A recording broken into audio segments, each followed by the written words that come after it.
Hey, brother. Good afternoon. How are you? I'm good, thank you. Carmine, tell me a little bit about yourself, who you are, what you've been up to over the last handful of years. Yes, so I'm Carmine Del Sordi. I have more than 20 years in corporate that spanned through consumer goods, high tech, and biotech. Okay. I retired from corporate at the age of 50 and just a few years ago started my own pure tea company, which has been really successful and gratifying. Hmm. Tell me about life in corporate. Like, where'd you go to school, and then how did you? I mean, when you if you retired at age, you said 50. That means Yes, corporate was probably pretty good to you then, right? So it was good, yes. tell me how you got into that, and where did you start? So I got my undergrad degree at Arizona State University. Mm-hmm. And right out of college, I went into corporate, my first job. I don't want to mention companies. I'll keep the companies private. Mm. But my first job right out of college, I had so much ambition hitting the corporate world, full of energy. Mm. And in the first 5 years, I received three promotions, Mm. right? So what I didn't realize at the time was that this is not the norm, right? Mm-hmm. But when you're starting out right from college, you're taking an entry level job. So you're starting your career at the beginning, entry level, and if you're really competent and deliver and prove your skills, you can get ahead, Yep. which was nice. 4 years after that, the plant and where I worked in operations closed down. Mm. I had to leave Arizona and went into biotech in the Bay Area. What was the first kind of company? Like, what were you doing at that company? What was their main function? Because biotech, it's its own little thing, right? Right. So we were the ones who sequenced the human genome. Okay. All right. And we also put out the instruments to do the sequencing. Did you study biology in school or? Well, I was in pure operations, Okay. right? So pure product driven. Yep. And I was responsible for one of the products that I put out at the time was human identification DNA kit, Okay. and it was actually used at 9/11 to identify the ashes of the Mm. victims. It Mm. was able to actually determine the mitochondrial DNA in ash, Mm. which was just a groundbreaking product that initially was put together to do such an endeavor. How would they have like tested that against? Like, what were they testing that against? I assume they're trying to identify remains as Exactly. So families would bring in I samples, gotcha. Hmm. right? And they're trying to identify victims. I mean, it was just groundbreaking stuff at the time. Wow. And so that's where I got my real start in you know expanding my corporate career. And they put me through grad school Hmm. at the University of San Francisco.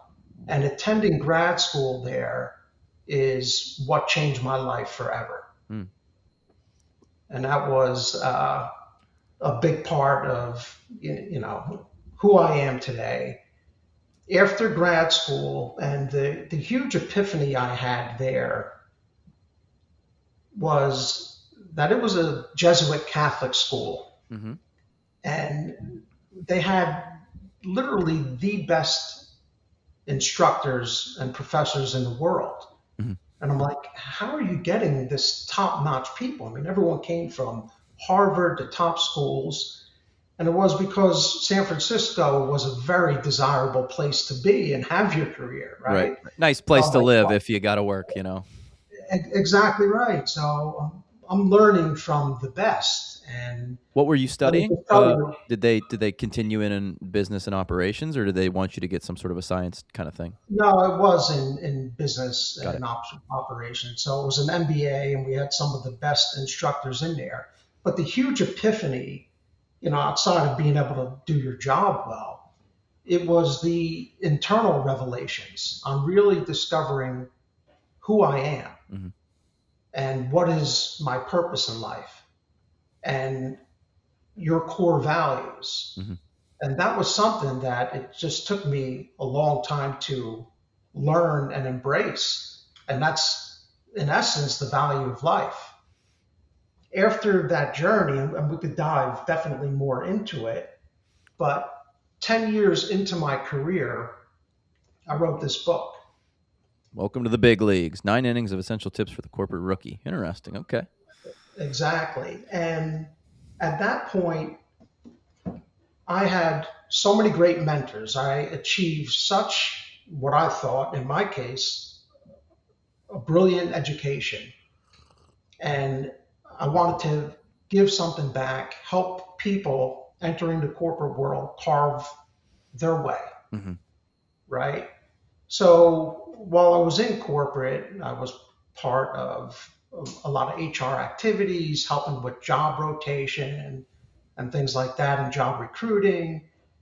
And a lot of the new entrants to the corporate world were all misguided the way I was, but it was even more so.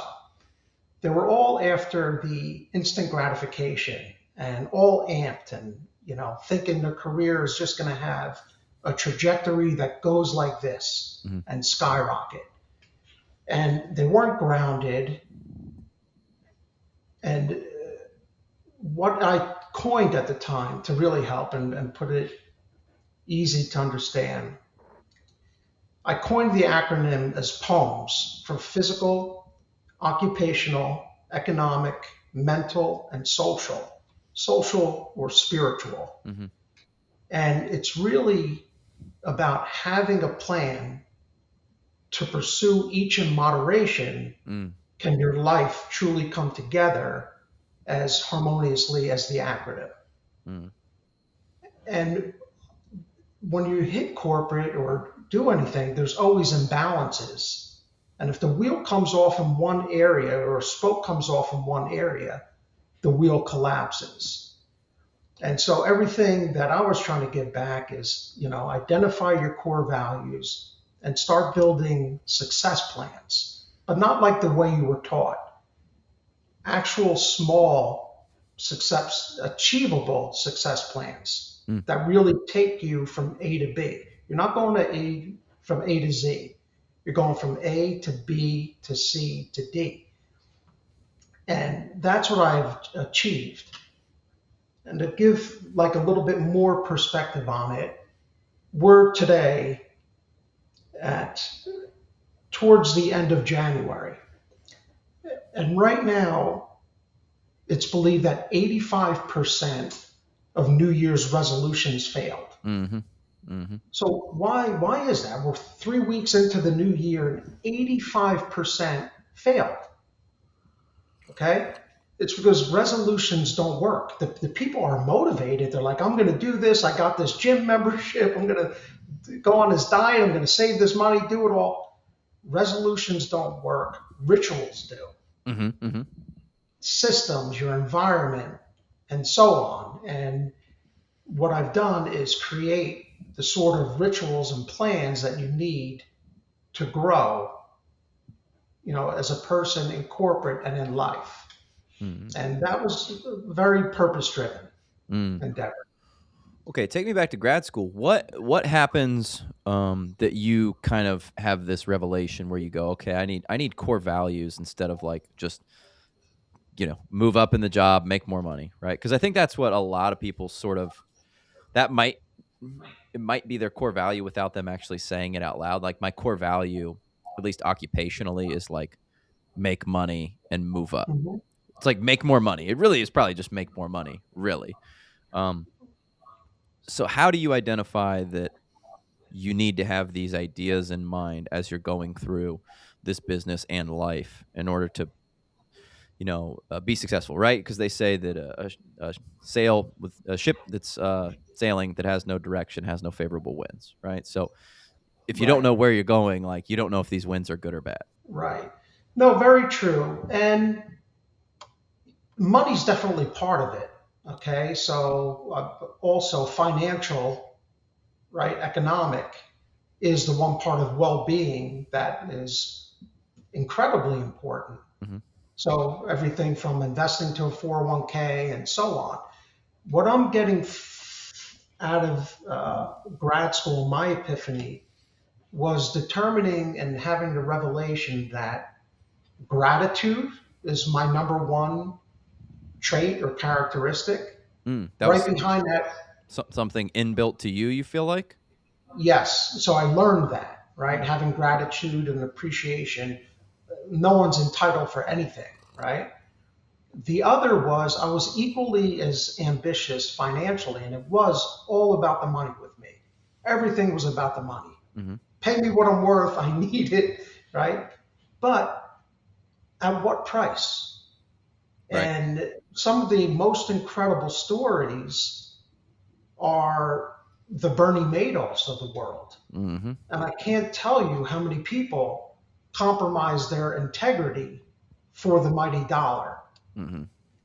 And that was a trade off that I was never willing to take. So then, what is the true value, right? Is it really money?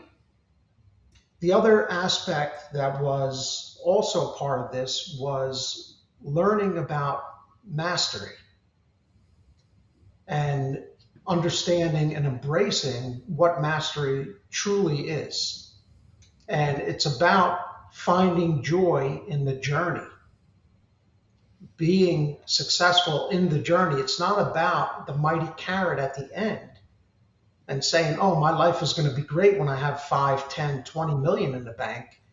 It's about what you're doing today and every day to earn it, to get there, to be the best. Hmm.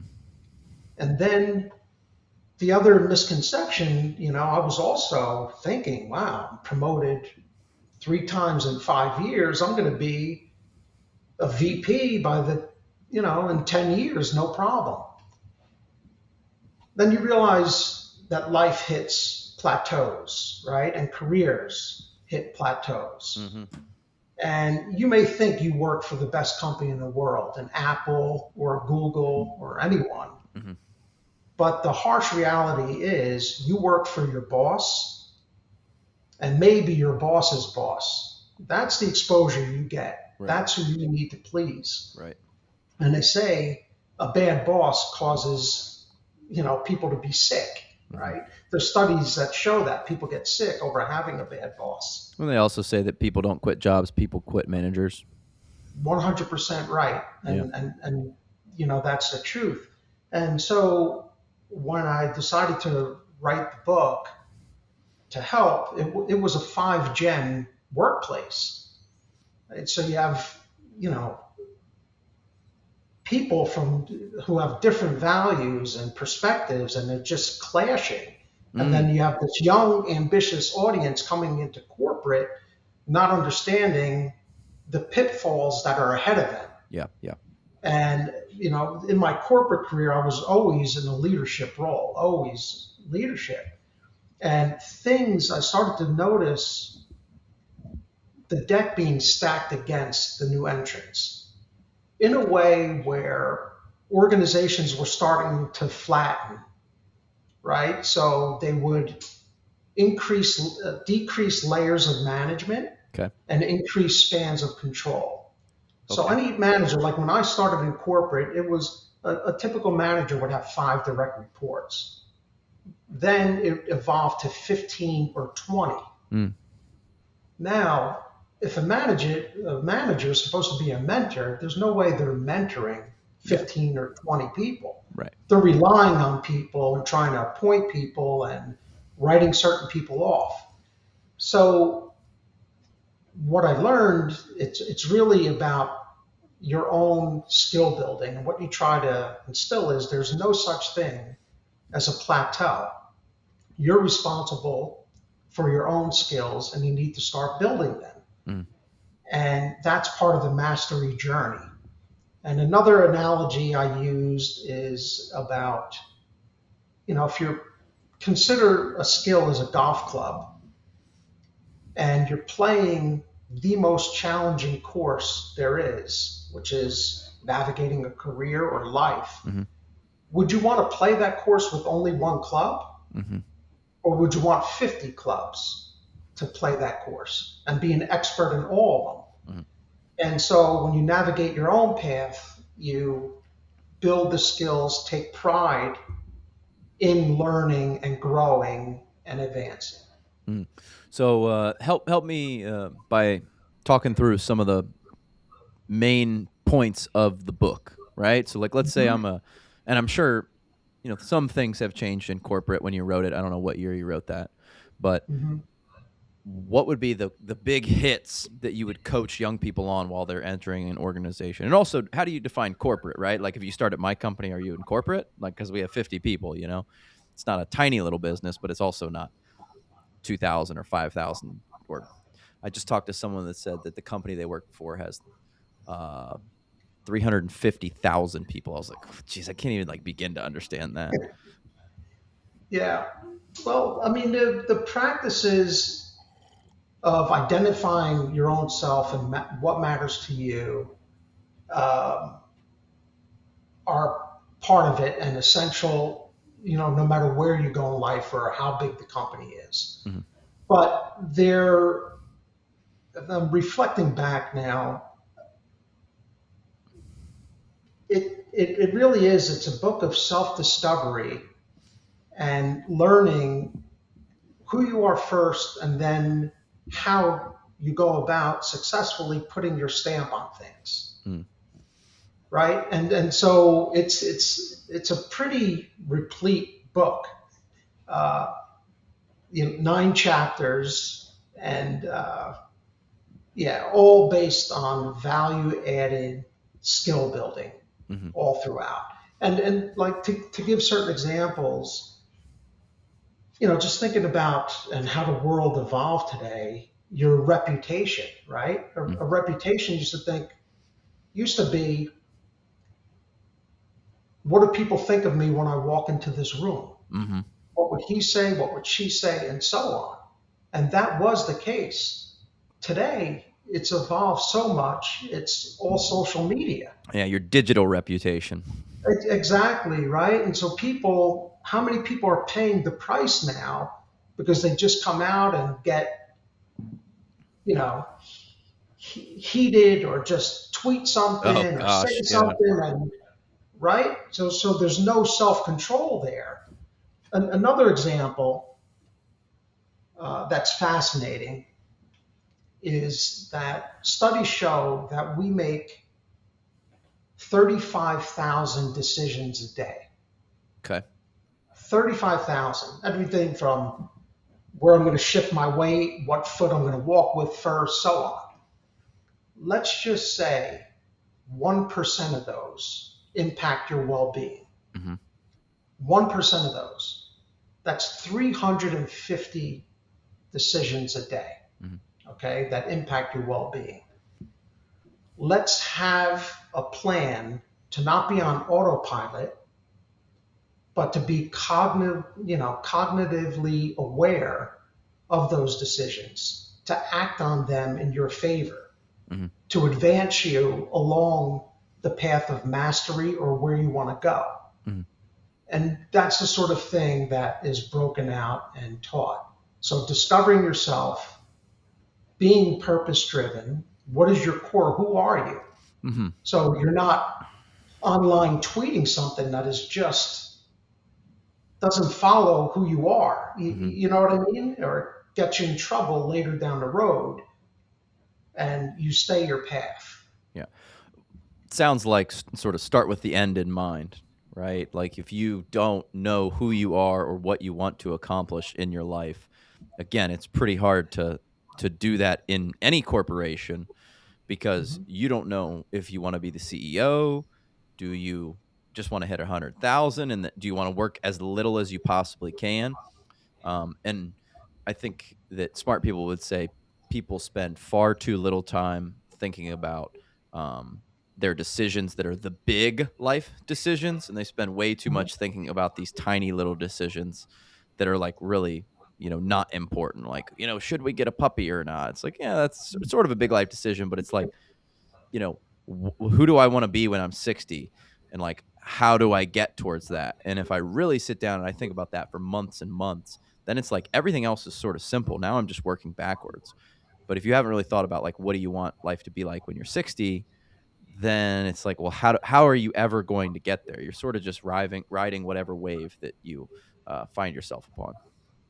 Yes, exactly. You do need to have sort of an end goal and a vision, right? So having a vision of your plan is a reality. You need that, right? A driving force. Mm, But the other thing is, think about it. How one of the things that was very upsetting, and that is just the truth, how many people in the workplace today are on antidepressants or stressed or their life. So people aren't, they're under stress, right? They're, how do you make good decisions? mhm, How repeatedly when you're in stressful environments and so on. And it's by having that reset, not being on autopilot. mhm, And there's so many of us that are on autopilot. It's crazy. mm. It's just, you're losing your identity. And it's like every thought in your head and everything you do should be following a path towards your goals. Mm. Okay, so tell me what happens after grad school. You get back to this corporation, you feel this new sense of purpose and direction. You write this book. Then where does life sort of take you? So I did switch companies a couple times, right? Looking for, I had my own personal rule that usually 4 years. 4 years is a good time to spend in a role, just like 4 years in a graduate school or 4 years in your undergrad degree or 4 years in high school, and then changes there. Why And did if you're you building, why and how did you decide upon 4 years, and what was just the felt like logic if of you that? weren't growing, because you don't want to be too stagnant. Yeah. And if you stay in one company too long, you can be taken advantage of as well, Hmm. right? So the big money comes usually with signing bonuses and new stock when you join and change companies. Hmm. But you you have to have talent to be able to change companies and get higher jobs and more money. Hmm. So you're constantly skill building Hmm. along the way. When I did write the book, it was, big leagues. I was in corporate and I wanted just to, like, when you're part of management programs, you're constantly reading books and they all became sort of the same mundane thing regurgitated over and over again. And I noticed that we were all going through it saying, what, with no interest. It was like just checking a box. Hmm. So I really wrote this for that, to be one of the books in corporate. I'm like, oh, it's got a baseball backdrop. It's funny. It's relevant. It's going to teach all these things we learn in all the other books, but in a better way, a way that resonates Mm. and an attainable way, making it achievable, your goals, right? Because it's baby steps in the right direction over time that give you quantum change Mm. in the long run and get you to where you're going. So I was in between jobs at the time, changing, Hmm. and I pursued this as full on entrepreneurship. And then I started speaking at colleges and crafted like a 90-minute presentation on the book itself, Mm. each chapter. And I could share that with you afterwards if you want to see it Mm. from, and we're going back years now. I mean, this is, 14 years ago. So And did you have a publisher at that time for that book, or was this oh, self-published? no, no, it was already published. So this was after it was published. Yes, we had the book published, and this was afterwards. And I'm like, okay, it's a sign that this division of the company's changing. I have a package. I'm not just going to go into another job right away. Yeah.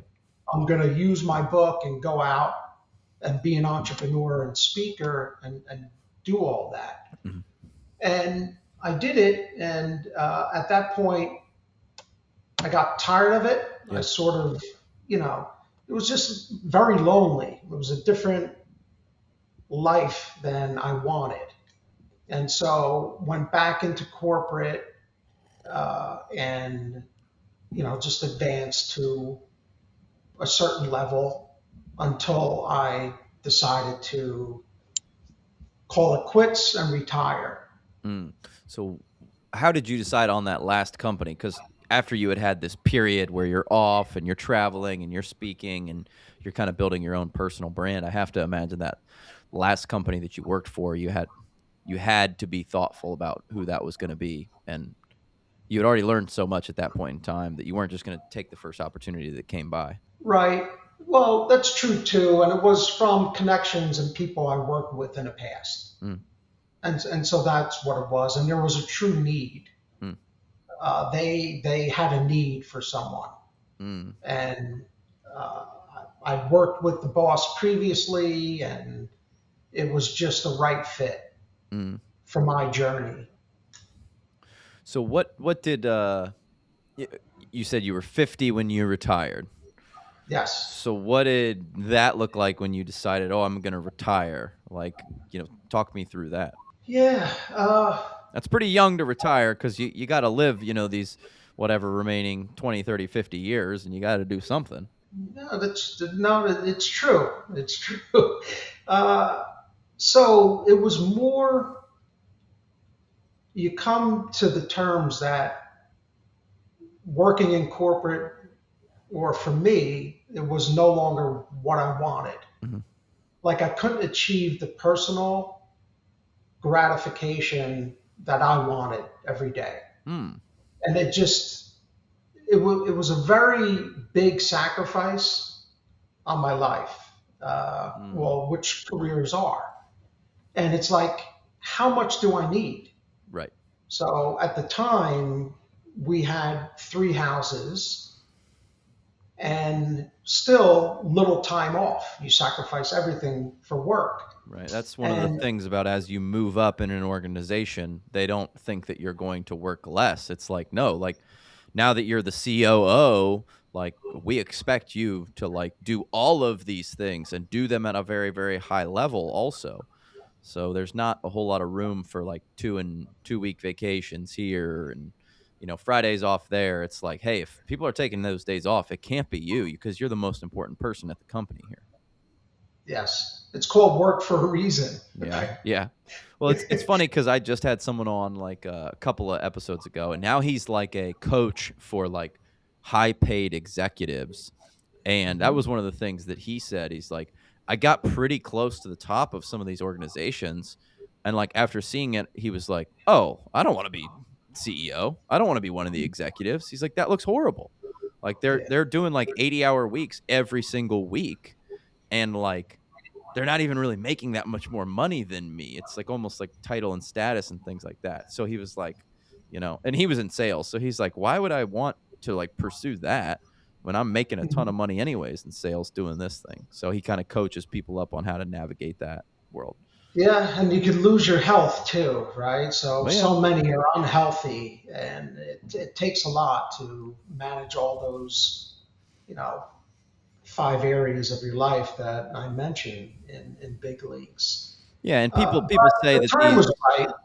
well, sorry about that. I was going to say, people say, oh, these executives, they shouldn't make, whatever, $10 million a year for some of these companies.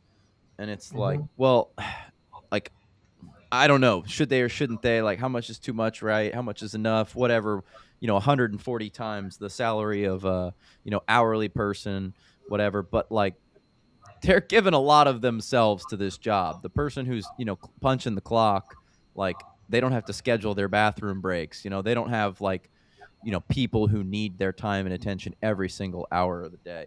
Like morning breakfast, nighttime lunch, or nighttime dinner with, other execs or colleagues or corporate folks. Like that Right. the way that I've heard it described, I'm like, geez, that sounds rough. So, and I'll give you more candid information about, my own personal path. And when you think about the trade-offs, everything's a trade-off. Right. right? If you're not finding the joy and fulfillment in the work anymore, or a corporate environment turns hostile, or mergers, acquisitions, I mean, the dynamics are always changing. But working in the Bay Area, the costs were extremely high, Hmm. okay, living there. And in addition to that, when you think about being in the 39% tax bracket and paying 13% taxes, that's 52% of your income going to the government. Hmm. Now, when you think about 52% of a year, that takes you to about 4th of July. So Right. imagine going to work January 2nd, every day working your 12-hour day, the commute, the grind that you go through, right? And it's until after 4th of July that you're actually pocketing the money. Yeah. Don't get me started on So, taxes, man. Like the California, I pay more taxes to the state of California than I yeah, pay to any other state, and I don't reside in California. I've been to California like 2 or 3 times, but they view me, because we sell products online, as earning mhm. a portion of my income in the state of California. Wow. Now you get an apportionment like across the states, but you can't get more tax deductions than the amount of tax that is due in any other state. And because they have the highest state tax, like Ohio's 4%. So I'm just Mhm. picking up the tab on the remaining, 13 or whatever percent in the state of California. So yeah, don't get me started there. Right, right. So then it becomes about your investments overall. And that's it. So if you spend 20 years in corporate and invest right, with a decent salary, put your money away, let it grow, real estate, changing real estate, flipping properties, and you can make it. You build wealth Hmm. through the investment. Now, the corporate career enabled me to do that, Yeah. right? And so that is, it was all like a blessing that I could be able to do that. Hmm. But then, to your point, retiring at the age of 50, after a couple years of retirement and realizing the cost of everything now, our trips are becoming more and more and very expensive, and we plan to live more, longer, and stay healthier. It's like, Yeah. well, even though I retired from corporate, it doesn't truly mean you retired from earning Yeah. or making money, Right. right? So, as you're thinking about retirement, do you have a plan for the next phase of life? Or are you just like, I'm going to feel life out a little bit and just kind of see where it takes me? Well, I knew we were financially okay. Okay, right? So that takes a huge burden off. Hmm. I mean, the younger part of my corporate journey, it's all about having that financial freedom. Hmm. Then once you have it, a huge burden is lifted. Hmm. It's like, why are we putting up with this, right? Yeah. Why, Yeah. why are we doing this? So let's just stop and smell the roses for a little bit, enjoy our life. And so we did. We started getting, we absolved any debt we had, went from 3 houses down to one.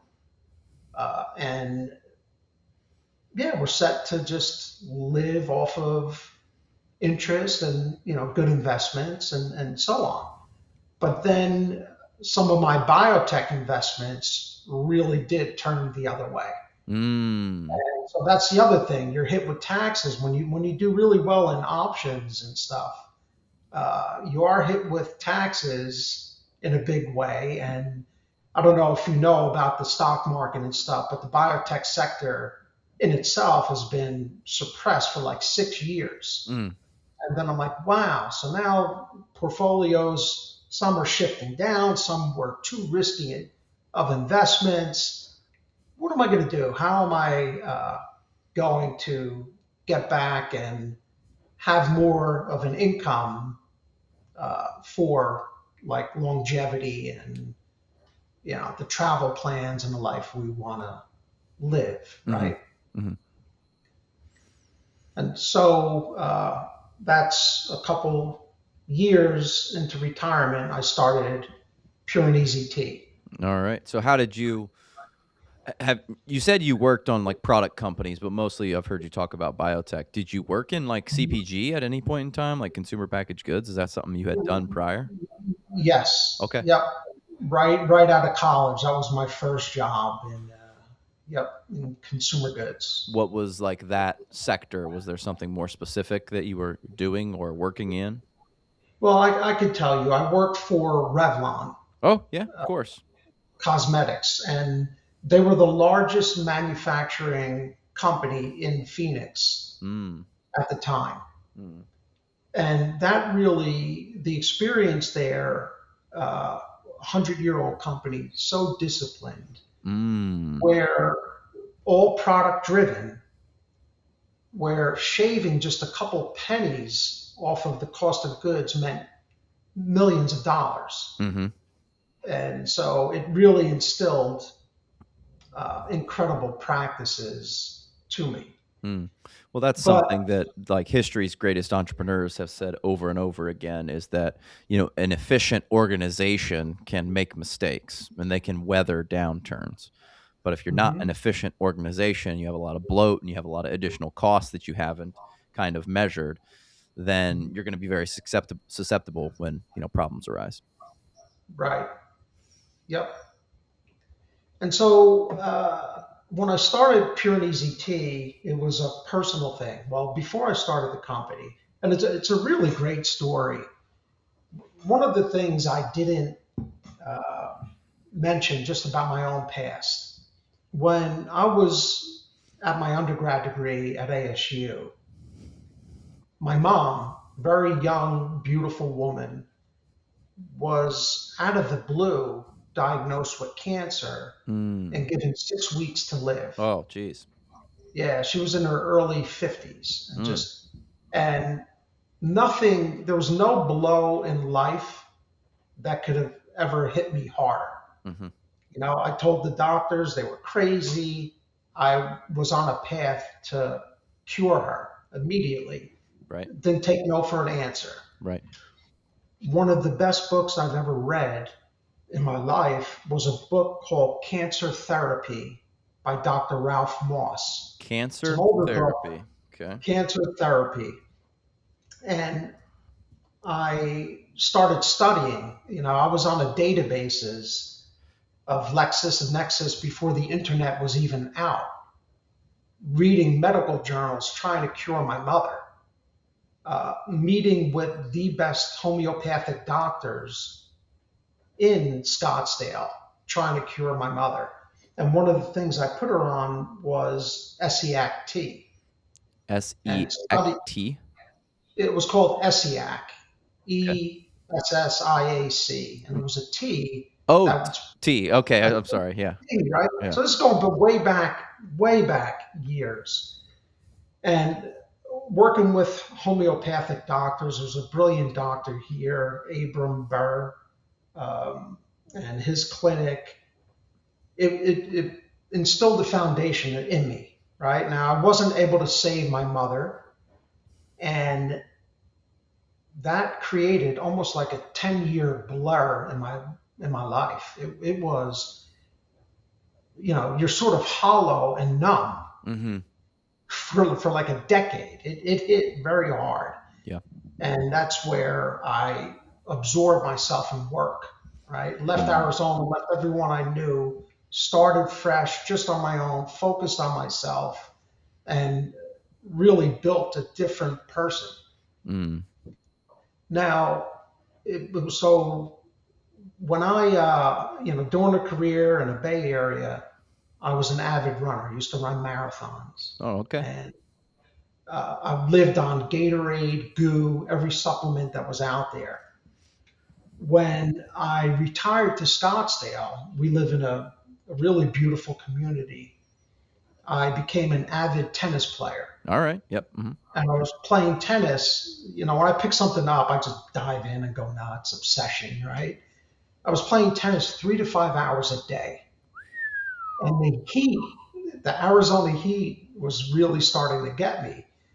And in time, you resort back to what you know, the Gatorade, the goo, Vita water, Buy water, all these Yep. things. And I started to get sick. I just couldn't drink that stuff anymore, Mm. and water wasn't enough. So I'm like, oh, I'm going to go back to those loose leaf teas I used to brew in San Francisco to give me some, good flavor, taste. It'll be satisfying. So I reach into the cupboard. I still had some canisters.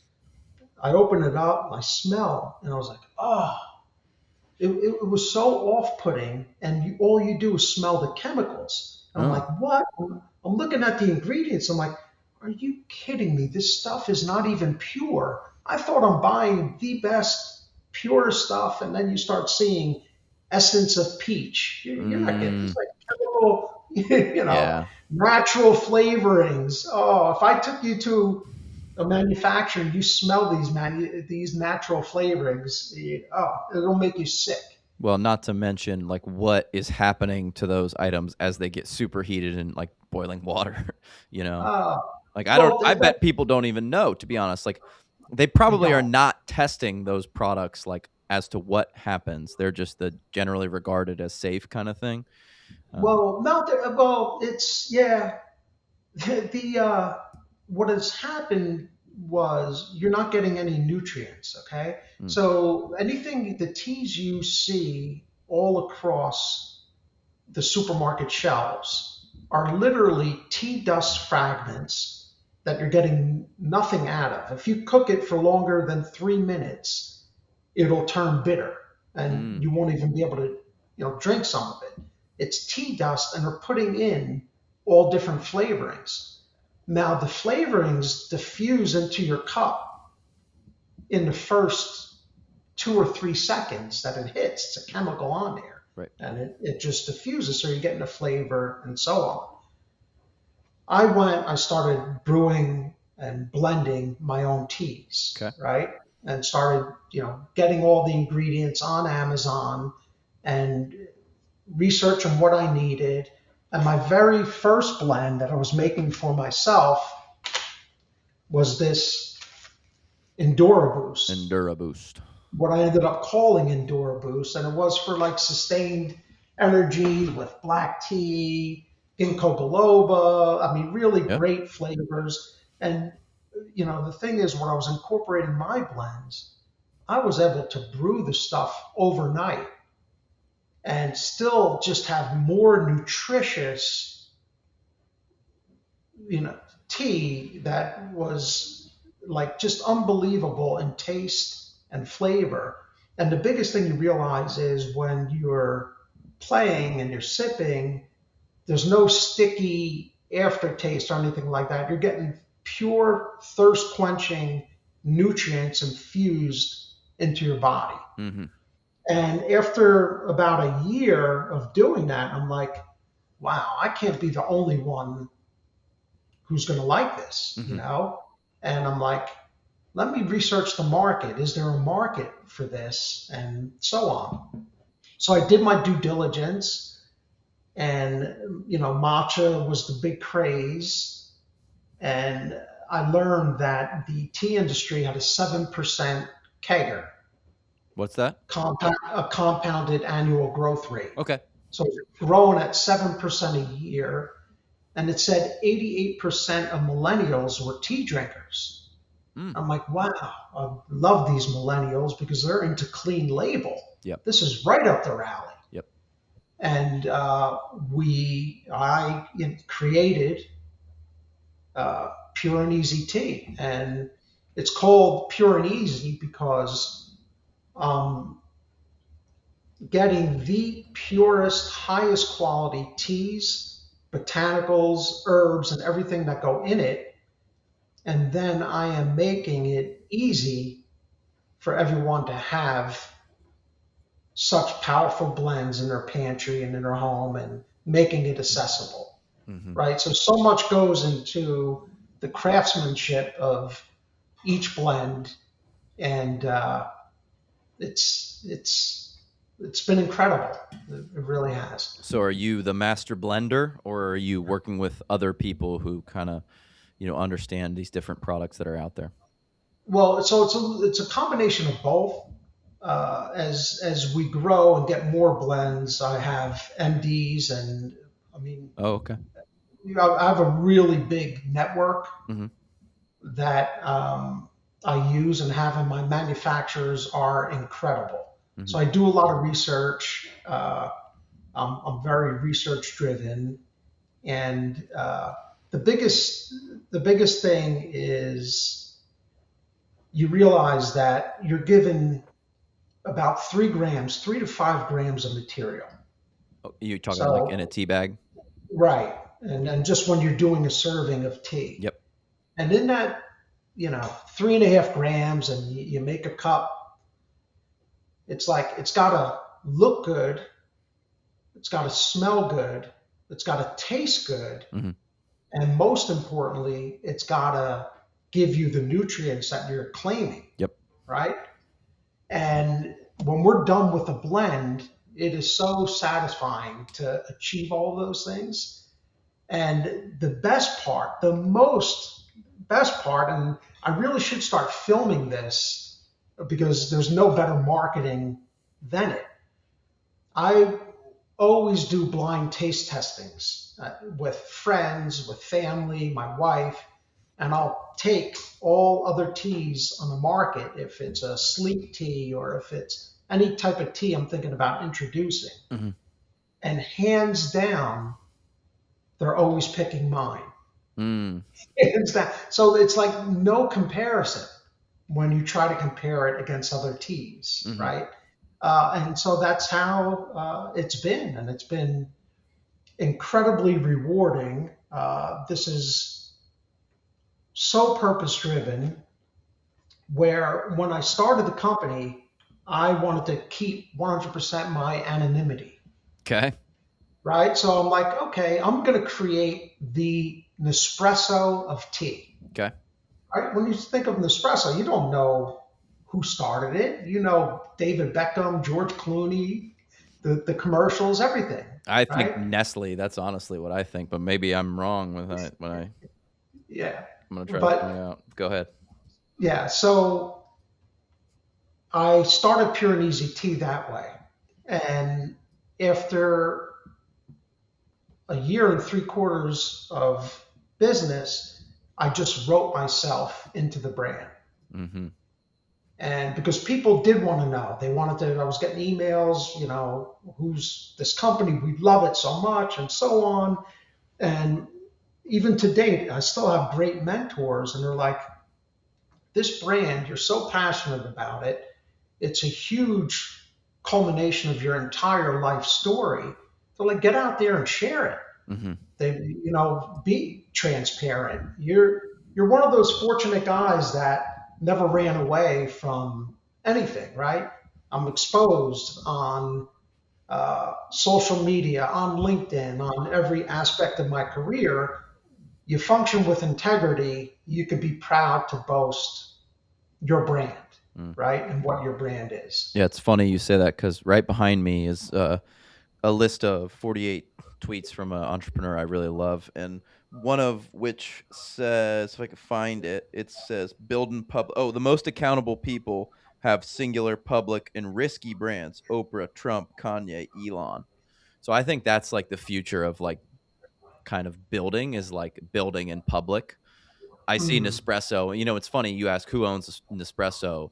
Well, I'm seeing the history is Nespresso, a Seattle group company founded with 5 employees. So like they don't have a history, right? It's like a giant right. megalithic corporation started it, and I don't think that will happen as much now because I think people want to associate a thing with a person. And some of the brands Hmm. that we've done business with, like in CPG, like some of the most successful ones are people who are like, "Oh, I buy this because I really like the guy who started it." So we Hmm. had done a lot of business with this. You talk about running and endurance athletes. This guy named Nick Hmm. Bear, and Nick Bear Performance Nutrition is his company, and he's like, I'm thinking, he said this to me, privately, like, maybe someday we'll sell the company. And I'm like, dude, you are the company. What are you talking about? Like, when people search for bear, like you pop up. And I think people love it because the brand is him. It's like him being authentic and showing you, like, here's me doing the Leadville 100. Here's me doing this. I'm trying to qualify for Boston. Here's me in prep. And all this stuff. And I think that that's sort of a new model that maybe never existed in past, where it's sort of like you Mhm. said, like Nespresso never would have thought of like, we're going to show everybody like how we built this thing. It's the old building in public thing. Right, right. Yeah, so true. Times are different, Hmm. and people are into quality and genuineness. Yeah, most definitely. So talk to me about deciding to turn this into like a full-fledged company. Of course, it sounds like it's a passion project. Everybody likes to make a little bit of money with the thing if they can. Were you thinking like, this is going to grow and be a really profitable endeavor for me? Were you thinking just like, I want to get it out there and see what happens? Maybe talk me through how you started with the end in mind, right? Yes. So I knew, and this goes back to my own personal journey and learning those skills, Mhm. right? So rather than only having my job in corporate, I constantly built skills to be able to be a founder of a consumer goods company. Mhm. You know what I mean? So I was able to go in with confidence that I can succeed. Well, let me ask you a question there, right? So you worked at Mhm, corporate, right, for a long time, mhm. and this is sort of my impression of corporate. Now, tell me if I'm wrong, but to me, it seems like the higher you go, you become far less of a player and more of a coach. And if you get so good at being a coach, once you have to come back and be a player, like, hey, like you have to figure out the marketing, you have to figure out the branding, you have to figure out like the bookkeeping and all this stuff. Was that a challenge at all because you were so high up and you had teams and people below you who could do things? Or was that not something that you felt like was going to be a challenge, a hurdle? No, it wasn't so much of that. Okay. Uh, your perspective is accurate, but other than a coach, as you get into leadership, Hmm. the number one skill is judgment, Yep. Decision making. right? Exactly. So you need solid judgment. And the other is communication, right? When you're a leader, you need to be able to communicate, get people to willingly follow. As a one person doing it all, I was more or less speaking about my entire journey, learning about every facet Yep. of business and having an acumen in every area. So being able to come up with the copy, the marketing, the packaging, the formulation at the highest standard, Hmm. the purchasing, meeting with manufacturers, building, bringing an idea to fruition. It takes an in-depth, right? Having a proper SKU lineup, Hmm. cost of goods, forecasting. I mean, all of it. Hmm. Financial, managing the money, pocketing, funding it all. Every aspect are skills I've achieved throughout my journey. Mm. And now they're all into play, utilized in this company. Mm. So that was sort of that's where I had the confidence knowing I could do it all Yep. business wise. Uh, and then the home run for me is that it's so purpose driven, Hmm. right? And we would walk into, anytime you walk into a Costco and you look at the aisles, you see everything now gummies, right? Gummies for this, gummies for that. And people just, you're putting sugary chemicals in your body. Hmm. It's like, hey, brew something that's nutritious, healthy for you, and then take a moment to sit down. It's like smelling the roses. Have your tea break, be with intention, think, reflect, work on your plan, work on yourself. It's like the whole thing this encompasses. And the other avenue, another great book I read, and I'm not sure you read it, and I have a presentation online about it. It's called Blue Ocean Strategy. I have Have heard you of ever? it and I have not read it, but I've heard more than one person um, talk about it. Okay. And in there, there's a four actions framework where you're reducing or eliminating and then creating or elevating, right? So, four actions framework. And that's sort of a foundation of what my foundation of knowledge to come in and create a company Hmm. in a saturated tea market, Hmm. right? So we're in a tea industry. What did I come in to reduce? Well, tea dust, Yep. microplastics, flavorings, lies. What am I elevating or creating? And it's creating that pure tea experience. Value purpose-driven blends to provide nutrition in a clean way, Hmm. helping people make the good choices at home easy, so you can be fueled without a crash, without the jitters. You can, every blend has a purpose, Mm. and so it all came together, and that was the framework I followed to be able to go in and have the confidence. The Now, were there rude awakenings? Oh yeah, yes, and we could get into those, but good. I was gonna say the yeah, I got the four factors in front of me. Reduce, which factors should be reduced below the industry standard. Create, which factors should be created the industry had never offered before. Raise, which factors should be raised well above the industry standards. And eliminate, which of the factors that Mhm. the industry takes for granted should be eliminated. Um, that blue ocean, I think someone else came on and said something about it, but they said, yeah, like competition is for you know like idiots. Why would you approach a market that has competition? You want to go after, and this is like a good framework, like sometimes for people to remember. And I'm like, huh, yeah, I've never thought of it that way. It's like, why would you Mhm. go into an industry with competition? What you want to be doing is going into an industry that the problem is so big that no one else is even attempting to solve it. So that Mhm. like if and when you solve it, you'll be the only company that has done so.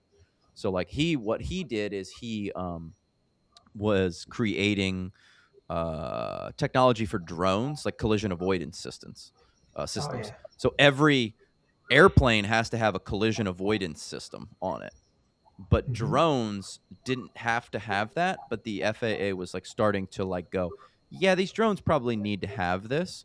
And he's like, there was no system, so we had to hire bush pilots to literally like try to run into our drones over and over again. And he's like, we had like 15,000 hours of like flight time of pilots trying to hit our drone. And he's like, it was just so challenging that no one else had like even attempted to do this thing. So then when the Mhm. FAA was like, yeah, you pretty much need to have this on your drones. He's like, we were the only company that like had this system because we went Oh, through the 15,000 hours of doing it. And I was like, wow, that's like a really helpful heuristic. And I think other smart entrepreneurs have like, thought through this and went, oh, it's a big problem. Great. yeah. Awesome. That's a good thing, everyone. Like, we should be excited it's a really big and challenging problem, not like frustrated because everyone else would have probably already solved this and compete with us if it's a really simple problem. Mhm. Yeah. Yep. One thing I wanted to ask you about, you hit on, and this is something that I uh, really have near and dear to my heart, is the microplastics in the tea. I don't feel like a lot of people Mhm. understand that. Yes. Yeah. You want, So right. So a in the past, so the tea bags are either you only have a couple options if you're using a tea bag. It's either paper or plastic. mhm. And the years ago, the majority of the tea bags on the market were made from BPA Oh, plastics, geez. which were a petroleum based plastic. Hmm. And the petroleum based plastic would shed microplastics at boiled temperatures. Hmm. And these are the same things that water bottles, I mean, almost everything, paper plates are covered. these plastics are everywhere. The inside of like paper cups Right. are sprayed with this.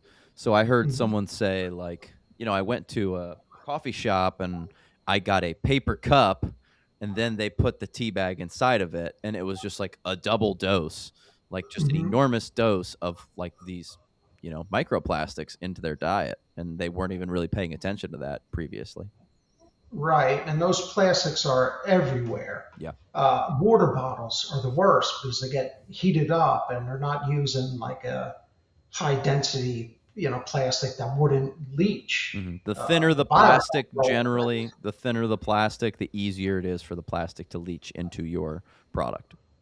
Well, it depends on the chemical, Okay. right? So the newer tea bags, they're a plant based resin, okay, and it will shed, but it's compostable, and the body breaks it down, Okay. right? So they're proved to be not shedding at boiling temperatures, or if it does shed, your body digests it. It's not going into your bloodstream. hmm It's a plant based, so it's much healthier and safer. But still, so we do offer those for convenience and people that people do want tea and they've been proven safe. Uh, but the best is brewing your loose leaf teas in borosilicate glass. Yep. And that's what we have as well. These glass brewing mugs that have glass filters. It's all glass on glass. You put a teaspoon of the loose leaf tea in and just let it brew. And you're getting the purest drink you could have. Yeah, I saw that was a big seller for you guys on Amazon. Yes, it's doing really well. Mm. Yeah, I'm really It's, I'm really big on the avoiding the plastics in your especially within your food and your liquids. Like, you can't avoid everything. Like, this mic mhm. has plastic in it. My tablet has plastic in it, but you just do as best as you can, especially when it comes to food. Right. And then we also have a paper, a non-bleached paper. So that's the other thing. When you see a white tea bag, to get it white, if it's paper, it's bleach. hmm So bleach is another chemical that's going into your tea. So we use a paper that's heat sealed and it's non-bleached. So it's really not shedding anything. That's a pure way to also brew your teas. Mm. So where do you see the future of this company going then? Well, so we completed our second full year on Amazon. We've had year over year growth of 115%. All right, heck yeah. So we fulfilled more than 30,000 orders, and the products are very well received.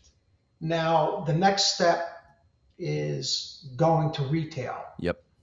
So I came out with a retail line on six of our most popular functional hmm blends that would have a lower price point for the retail shelf, but all the same high standards and quality. hmm And so that's the plan. Now, for me personally, I was able to fund the business so far, and it has turned profitable. This last December was the first push to profitability. All right, heck yeah.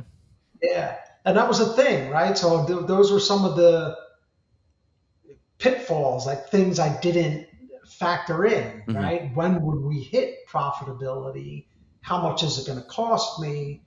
Uh, Ad spend and so on to obtain a customer, right? So this is huge learning journey I had to hmm get where we're at today. And so there's two avenues. One is I could stay direct to consumer and not touch retail, or two is I could really go retail, but if I do, I'm not going to tackle that alone. Yeah.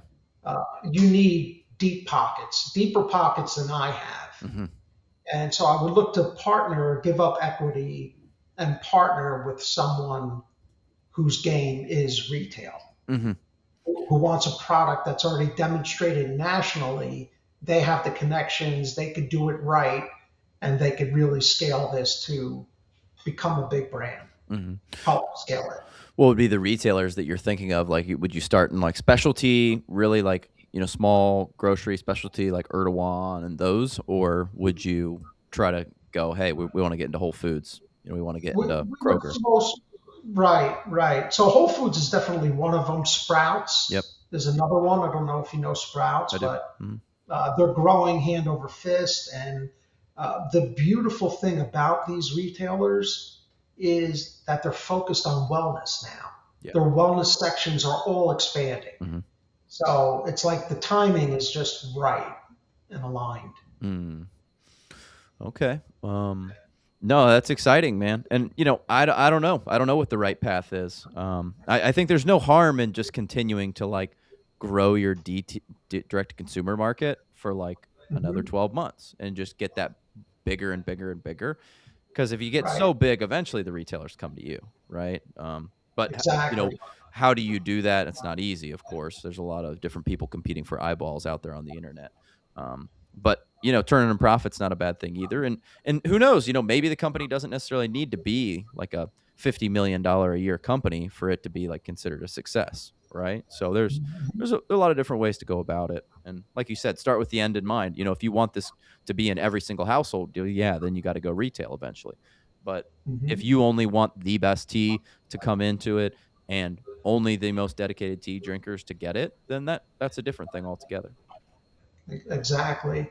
And one of the biggest things I wasn't prepared for that has shifted so dramatically over the course of the past 10 years is advertising expenses on social media platforms and so on. Yeah. And it was like, even when I wrote my book 14 years ago, I just created a Twitter account and I believe I got 10,000 followers in the first month. Wow.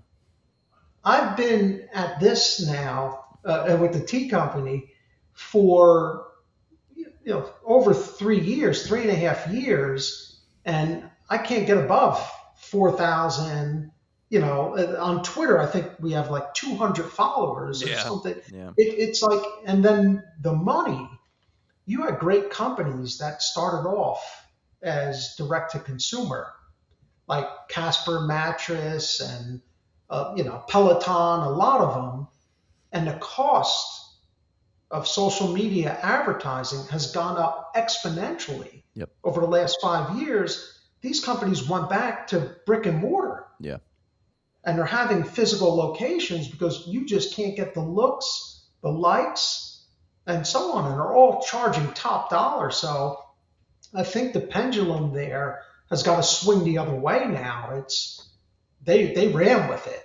Yeah. I mean, those prices are just so high. So that was another big piece of the learning journey.